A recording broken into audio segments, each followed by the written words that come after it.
Once, in a small village lying quietly between green hills and wide fields, there lived a man named Anand. His name meant joy, and that joy stayed in his heart even when life was far from easy. Ananda's home was simple, mud walls and a thatched roof, standing silently beside the flowing river that ran through the village. He lived alone, with no family, no servants, and no riches. His clothes were plain, his meals modest, yet Anand possessed something truly rare, his smile. Villagers often said, "Anand's smile is warmer than the sun and softer than the breeze." Every morning before sunrise, Anand would light a small clay lamp, bow his head and whisper, "Thank you for this new day. May I use it well." Then he would sit by the river, eyes closed, breathing in the peace of dawn.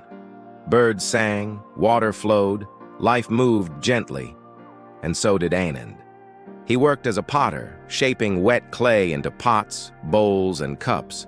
His hands were strong, yet gentle, and with each creation he whispered a little hope. May this bring food to someone's table.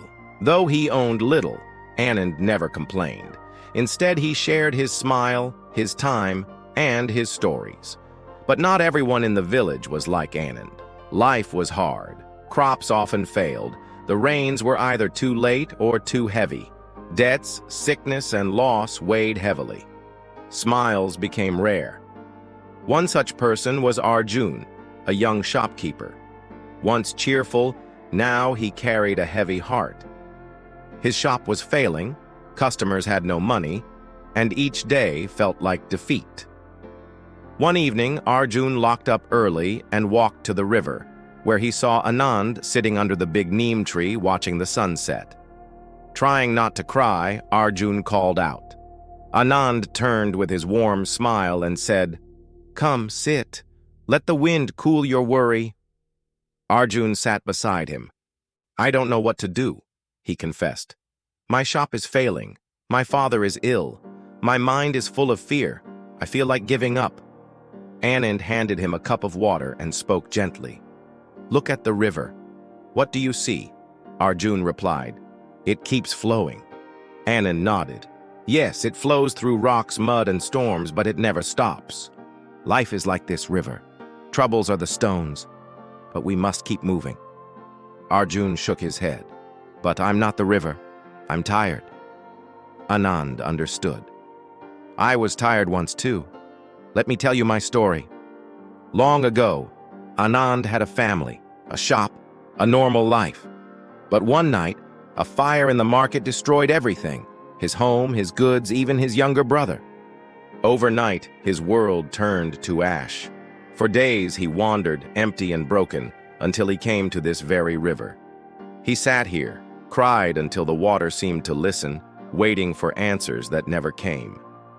Nothing changed, Anand said softly, until I changed. One morning I told myself, I have nothing, but I am still alive.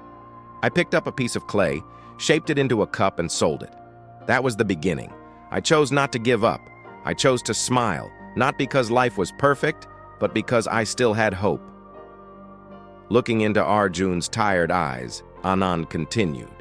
A good thought is like a seed. Plant it in your mind, water it daily with patience, and it will grow. You may not see the fruit today or tomorrow, but one day it will feed you. What if it doesn't work? What if things still go wrong? Arjun asked. Anand smiled. They might, but you'll be stronger to face them. A calm heart clears the mind, and a clear mind finds solutions that fear hides. That night, Arjun went home and wrote a single sentence on a piece of paper. Today will be a good day. He pinned it to his shop wall. The next morning, he opened his shop with a calm smile.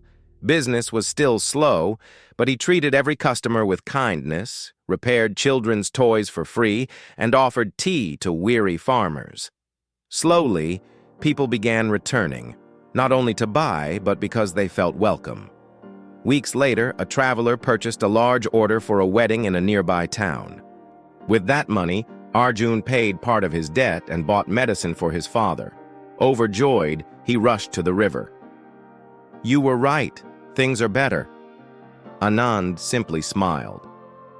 "You changed your story, Arjun, not with luck, but with your thoughts."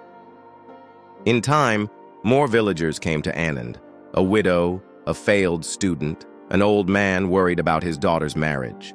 Anand never gave money or magic solutions. He gave something rarer, belief in themselves. Even when Anand grew old and frail, his smile never faded. And when he passed away one winter morning, the whole village gathered by the river, lit lamps, and told their children, "He was the man who taught us to smile through our storms." To this day, people say that if you sit by the river and listen closely, you can hear Anand's voice in the wind. Think good, be kind, keep flowing like the river. If this story touched your heart, remember, no matter how heavy the storm, your thoughts can rewrite your life. Keep smiling, keep believing, and keep flowing.